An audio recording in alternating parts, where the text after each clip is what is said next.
Olá, pessoal, bom dia. Eu sou a professora Adriane, professora da disciplina de Ciências, e nós estamos aqui para mais uma aula, tá? Na aula de hoje, a gente vai estudar sobre processos de separação de misturas. Também, né, são chamados de processos de fracionamento de misturas. Fracionamentos é o mesmo que separação, tá bom? E aí, antes de a gente iniciar, só relembrar aqui para vocês que nós estudamos na aula passada sobre as substâncias, estudamos sobre misturas homogêneas. Desculpa, pessoal. Estudamos sobre misturas homogêneas e misturas heterogêneas, tá? Então, nós vimos que substâncias são elementos isolados que existem na natureza, mas que são poucos, né? Poucos conhecidos. Na verdade, eles existem poucas vezes isolados. A maioria deles nós encontramos mesmo misturados. Então, essas misturas, né? Essas misturas é quando a gente tem mais de uma substância, mais de um elemento que se unem e geram essas misturas. Essas misturas, elas podem ser homogêneas ou podem ser heterogêneas. Quando a gente fala de misturas homogêneas, são aquelas misturas que a gente vê, sabe que tem diferentes componentes, mais de um componentes, né? Mas que a gente não consegue visualizar, né? As fases, os diferentes componentes ali. Principal exemplo, água e sal, água e açúcar. Quando a gente fala de misturas heterogêneas, a gente já está falando de mistura de elementos químicos, né, de substâncias que têm propriedades químicas diferentes.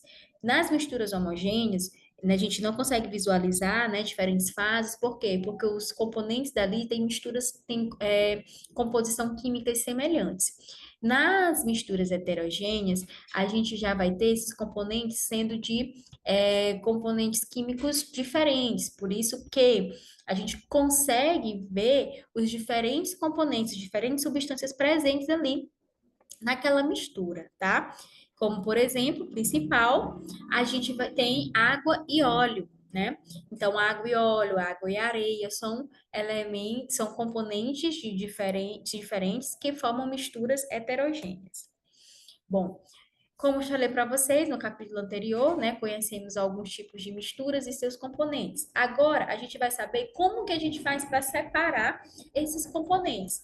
Então, vocês podem perguntar, professora, a gente fez a mistura de água com sal, de água com óleo, de água com areia, né? Nós fizemos essas misturas. E agora, se a gente não quiser mais essas misturas, o que que a gente faz, né? Tem como reverter a situação? Então, existe um processo chamado de separação de misturas, né? Então, fracionamento de misturas, que a gente utiliza para fazer a separação dessas misturas, tanto misturas homogêneas quanto misturas heterogêneas, tá bom? E aí, essa separação de mistura, como eu já falei para vocês, ela também é conhecida por fracionamento, pois cada constituinte é uma fração da mistura. São várias as técnicas de fracionamento, mas todas se baseiam nas propriedades dos materiais que formam as misturas. A separação dos componentes das misturas é útil em diversas situações do nosso cotidiano e em muitos setores da sociedade. É o caso, por exemplo, do tratamento da água para consumo humano, em que são separados da água diversos materiais, inclusive poluentes, da separação e do tratamento do lixo, da produção de medicamentos, entre outros processos. Em alguns casos, são necessários vários procedimentos distintos, e não apenas um para conseguir o fracionamento desejado. Então, nós temos tipos de separação, né? Ou então tipos de fracionamento. Quais são eles? Nós temos vários, mas o livro de vocês, ele trouxe apenas estes exemplos, tá bom?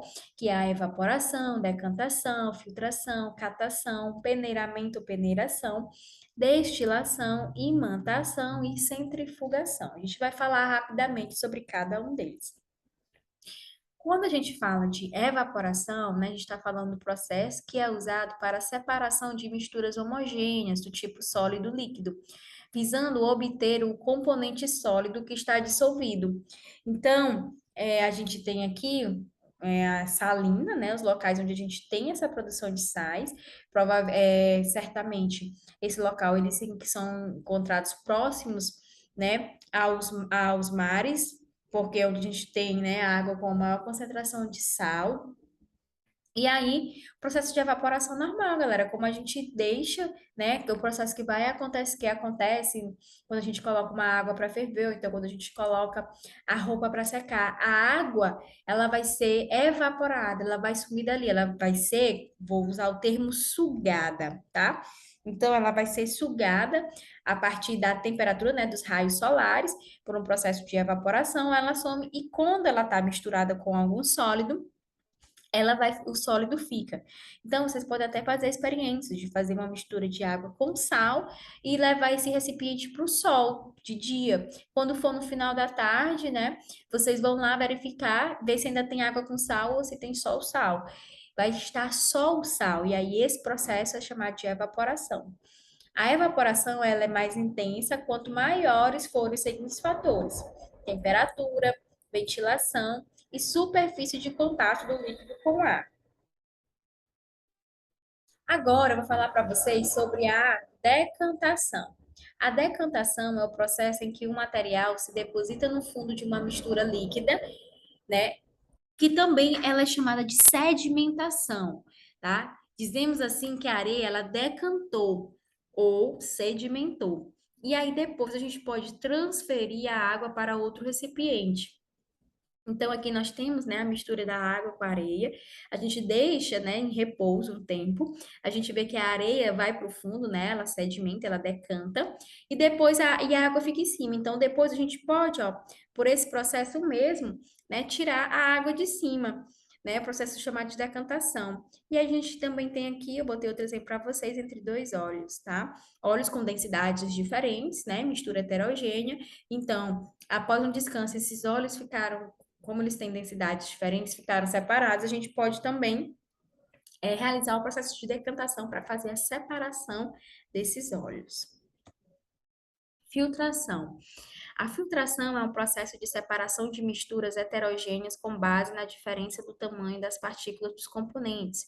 Para isso, usam-se filtros que retêm as partículas com tamanho maior do que o dos poros do filtro. São vários os tipos de filtros e os tamanhos de poros que cada filtro apresenta, de modo que podemos escolher filtros para separar diferentes tamanhos de partículas.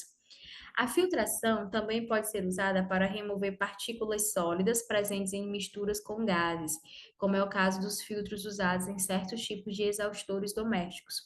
Eles recolhem a fumaça que sai, por exemplo, do processo de fritura dos fogões. Também a gente tem muitas indústrias, né, utilizando filtros em suas chaminés, visando reter partículas sólidas liberadas nos processos industriais e, com isso, reduzir a poluição do ar. Esse processo de separação é igualmente usado em filtros domésticos na obtenção de água para beber e nas estações de tratamento de água e esgoto. Então, aqui eu trouxe algumas imagens para vocês sobre esse processo de filtração. Quem já viu, né, algum parente, mãe, pai, ou algum parente fazendo café, aqui esse processo que a gente chama de coar o café nada mais é do que a filtração, né? Vai passar somente o líquido e o pó vai ficar aqui. Aqui nós temos também o mesmo processo, só que aqui a gente não está usando um coador, a gente está usando um papel filtro. E aqui a gente tem também o mesmo processo, que geralmente é utilizado mais em laboratório, que a gente usa um funil com vidro. Bom, a catação, né? A catação é um processo extremamente simples, constituindo-se em catar, ou seja, retirar os componentes com as mãos ou com o auxílio de algum instrumento como uma pinça. É um processo utilizado quando os componentes são sólidos, razoavelmente grandes e facilmente visíveis. É muito fácil, por exemplo, separar por catação os componentes sólidos, como pedras, do arroz, do feijão e da lentilha. Bom, essa imagem aqui, acredito que todo mundo já viu, né? Principalmente, acho que nossas avós, então quando a gente vai para o interior, ou então quando a gente traz, né, feijão ou arroz de interior, que tem aquelas pedrinhas, a gente mesmo faz esse processo de catar, né? Então, catação é nada mais é do que essa retirada de algo que não vai servir aí de um material, tá bom? Peneiramento ou peneiração Trata-se do uso de uma peneira, como fazem, por exemplo, os pedreiros, para separar areia grossa e areia fina, conforme pode ser visto na fotografia abaixo. Eu vou já mostrar a fotografia para vocês. A areia grossa fica retida na malha e a areia fina passa por ela. Existem peneiras especiais, pequenas, confeccionadas com tecidos próprios, destinadas ao uso farmacêutico. E aí essas peneiras elas são chamadas de tâmises. Feito com tais tecidos, o tâmis funciona, portanto, como um tipo de coador. Vem dele o outro nome com que também nos referimos ao processo de peneiramento, que é chamado de tamização.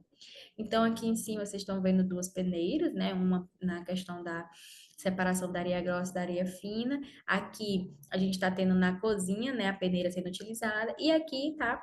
É a peneira que é utilizada pelos farmacêuticos. Destilação. A destilação é um procedimento utilizado para a separação de componentes de misturas homogêneas e pode ser entendida por meio da análise do funcionamento de um equipamento de laboratório chamado destilador. Além de ser usado para separar misturas do tipo sólido líquido, o processo de destilação é muito empregado para separar componentes em misturas de dois ou mais líquidos, como em mistura de água, éter e álcool. Como o álcool e o éter são inflamáveis, esse processo só pode ser feito em laboratório adequado e por pessoas devidamente habilitadas. E nesse caso, a gente vai falar de destilação fracionada. Então, nós temos dois tipos de destilação: a destilação normal, que é chamada de destilação simples, e a destilação fracionada, certo? Então, ambos a gente tem o uso de um aparelho chamado de condensador, que é esse aparelho aqui, tá? Então, o que que acontece? É, dentro do condensador, a gente tem esse negocinho aqui, ó, que é ondulado, que na verdade ele é chamado de serpentina, tá bom? Então, o que que acontece, gente, com relação a esse processo de destilação? Bom, aqui a gente tem a mistura de água e sal, tá? Então, essa mistura que foi aquecida é de água e sal. Ao aquecer, a água entra em ebulição. Lembrando que a água entra em ebulição a 100 graus Celsius. Então, a temperatura aqui, né, vai fazendo com que a temperatura fique elevada, chegue a 100 graus Celsius. E o que que vai acontecer? A água vai entrar em processo de ebulição e passar para o estado de vapor. O vapor de água passa para o condensador, que é esse aparelho aqui. O vapor de água vai passar aqui para o condensador, que tem em seu interior um tubo enovelado chamado de serpentina. Ao redor dela circula água utilizada para resfriar o vapor de água e condensá-lo. A água de resfriamento entra na parte de baixo do condensador e sai pela parte de cima. Então, aqui, ó, aqui e sai por aqui. Assim, quando o vapor entra na serpentina, ele sofre resfriamento e condensa. A água volta para o estado líquido e é coletada em um recipiente. A água assim obtida é chamada de água destilada. Ela é pura, livre de sais. O sal fica no frasco A, né, do destilador, e a água é recolhida no frasco B, separando-se, portanto, os componentes da mistura. Então, só recapitulando, a água, ela vai entrar aqui em processo de ebulição, o vapor vai subir, esse vapor vem para cá e entra aqui no condensador. Dentro desse condensador existe a água para fazer o processo de resfriamento desse gás, né? Desse vapor, dessa água em vapor. É o choque de temperatura, na verdade, galera. Então ela vem aqui, né, já de uma temperatura elevada de ebulição em forma de vapor. Aqui vai estar muito frio, né, devido a essa água aqui, ó, que fica dentro da serpentina para fazer esse resfriamento. Então, ela entra em choque térmico, né, entra em contato com o frio e condensa. O que é condensar? É voltar ao estado líquido. É o processo de condensação. Então, ela vem para cá, tá certo? O sal, ele fica retido aqui no ar, e o que fica aqui no recipiente B é somente a água que condensou, que é a água livre de sais, que é a água que eu falei para vocês, né? Que é a água destilada, tá certo? Então, isso aqui é um exemplo de destilação simples.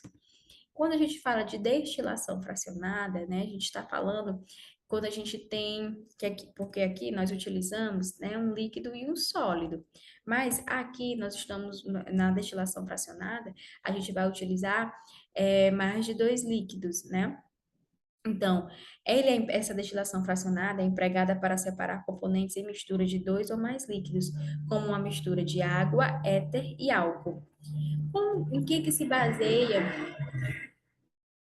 em que se baseia a destilação fracionada? O princípio básico que permite a destilação fracionada é a temperatura de ebulição própria de cada substância. Então, por destilação fracionada, obtém-se, por exemplo, as bebidas alcoólicas destiladas, como o aguardente da cana e de mandioca. Então, o que acontece? Aqui dentro desse meu, né, eu tenho éter, álcool e água. Cada substância tem o seu ponto de ebulição. Então, o que vai acontecer? Quando a gente fala, né, de água, éter e álcool, entre esses três, quem tem o menor ponto de ebulição é o éter. E o que isso significa? Significa dizer que é, o éter é o primeiro que vai entrar em processo de ebulição, vai parar aqui no condensador e vai sofrer o processo de condensação e cair aqui no Erlenmeyer, nesse recipiente. Então, o primeiro que cair aqui vai ser quem? O éter. Então, eu vou saber que o primeiro que cai aqui é o éter. Por quê? Porque eu sei que ele, dentre os que estão aqui misturados, é que tem o menor ponto de ebulição. Então, o primeiro que cai é ele. Depois, quem é que tem o menor ponto de ebulição, né? Então, o segundo elemento, a segunda substância, né, que cair, eu já vou saber de qual se trata, porque vai ser o segundo menor ponto de ebulição. E assim sucessivamente, até chegar ao último, né, a última substância com o seu ponto de ebulição. Então, aqui nós temos a destilação fracionada. Agora, a imantação ou separação magnética. A imantação é um processo utilizado quando uma substância da mistura é magnética, isto é, quando é atraída por um ímã. É o caso, por exemplo, de uma mistura de limalha de ferro e areia. Basta esparramar a mistura e retirar com um ímã a limalha de ferro. A aplicação dessa propriedade pode ser vista em diversos setores de atividade da sociedade. A separação de sucatas é um exemplo, em que um grande ímã é usado para retirar do meio do entulho que é feito de metal. Então, aqui a gente tem dois exemplos, tá? O primeiro exemplo, a gente está falando lá da sucata, e o segundo exemplo, a gente está falando geralmente desses animais que sofrem quando a gente tem um derramamento de petróleo, né? Principalmente as aves, elas sofrem com esse processo porque o corpo, as penas impregnam esse petróleo. E aí elas são levadas para o laboratório, elas são limpas, né? E o restante é feito essa questão da limalha de ferro, é passado, tá? Para poder retirar o material que ainda resta. E aí, por último, a gente vai ter a centrifugação. A centrifugação é uma técnica que faz uma mistura girar velozmente em aparelhos próprios. Os centrifugadores é utilizado para acelerar o processo de decantação. Esse processo é realizado somente em laboratórios especializados por profissionais habilitados. Pela centrifugação, os componentes mais densos vão para o fundo do recipiente e os menos densos ficam em cima. Esse processo é muito utilizado para separar os vários componentes do sangue. Então, aqui a gente está tendo, ó, acredito que todo mundo já viu esses tubos, né? Quando já foi fazer exame de sangue, por exemplo. Então, esses tubos, né? Seu sangue é recolhido, colocado nesses tubos, e esse tubo vem para cá, ó, para esse equipamento chamado de centrifugador. Esse centrifugador vai ser ligado e ele vai girar assim, tá bom? Então, quando ele finaliza o giro, a substância, né? O tubo, ele vai estar nesse sentido. Aqui são todos os elementos que estão no nosso sangue. Professor, eu pensei que o nosso sangue era todo vermelho, né? A maior parte dele é vermelha, que são formadas pelas hemácias, que dá a coloração vermelha do nosso sangue, mas a gente tem plasma soro, né? Formando também, que é um líquido mais transparente. Então, a gente não consegue ver ali quando tá, né, no sangue de fato. Então, quando a gente realiza esse procedimento de centrifugação, a gente faz a separação, né, com base no peso, né, desses elementos que formam o nosso sangue. Bom, gente, era isso que eu tinha para falar para vocês hoje. Espero que vocês tenham gostado da aula, tenham entendido, mas qualquer dúvida, estou à disposição para vocês, tá bom?